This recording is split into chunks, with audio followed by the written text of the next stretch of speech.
আসসালামু আলাইকুম প্রিয় দর্শক, আপনারা স্ক্রিনে যে গরুগুলো নিয়ে যাচ্ছে দেখতে পাচ্ছেন, এটি হচ্ছে বরিশাল জেলার অন্তর্গত নগরী থানার পেদারহাট নামক যে বাজারটি আছে বা হাট আছে, সেই হাটের গরুর হাট থেকে জনগণ বা ক্রেতারা গরুগুলো কিনে নিয়ে যাচ্ছে।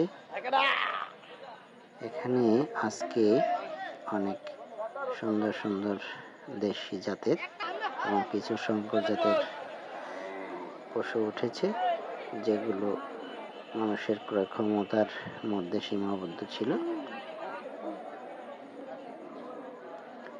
মানুষ স্বাচ্ছন্দ্যে কেনাবেচা করেছে, তবে গরুর যোগানের চেয়ে চাহিদা মনে হয় কম ছিল, তাই তেমন একটি বেচা কেনা হয়নি।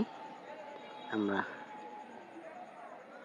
এই গরুর হাটটি বা কোরবানির পশুর হাটটি ঘুরে ঘুরে দেখি এবং আপনারা আমাদের সাথে দেখতে থাকুন।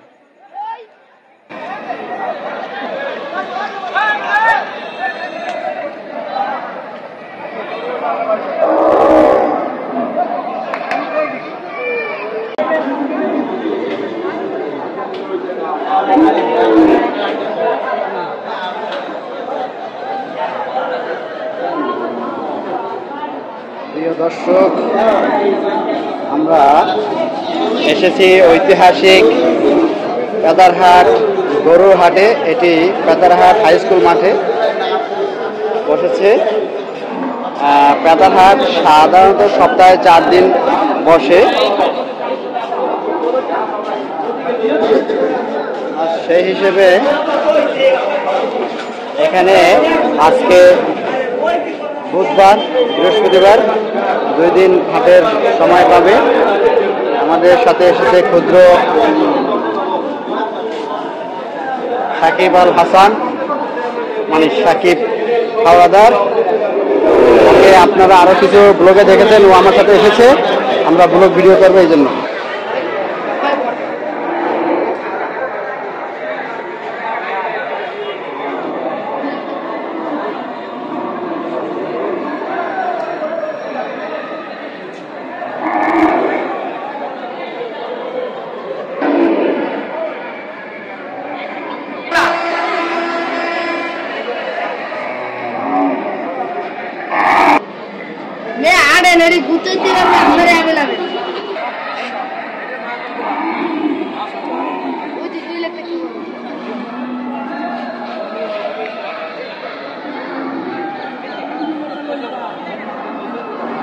মাঠ বৃষ্টিতে পানি পূর্ণ হয়েছে, ক্রেতা বিক্রেতাদের অনেক অসুবিধা হচ্ছে।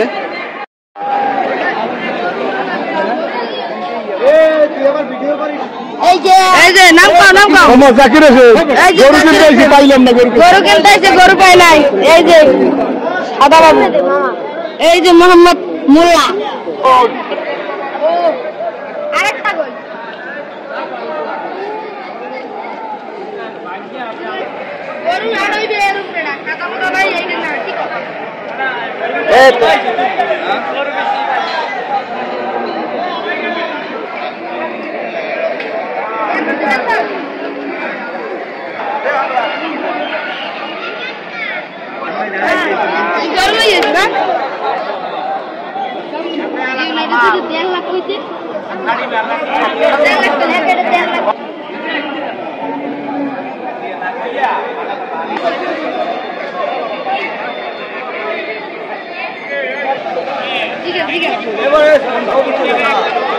কত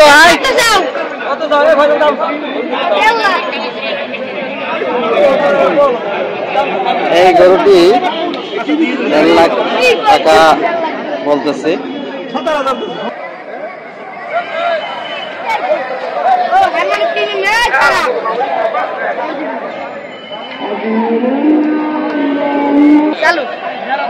হিসেবে এসেছিল সাকিব সহ আমি গরুর হাটটি ঘুরে দেখলাম।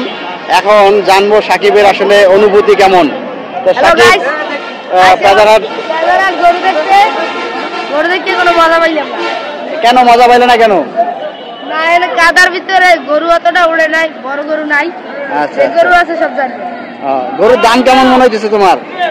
গরুর দাম পুরা অস্তা যাইতেছে। অস্ত হয়ে গেছে, তারপর তো বেচা কিনা হইতেছে না।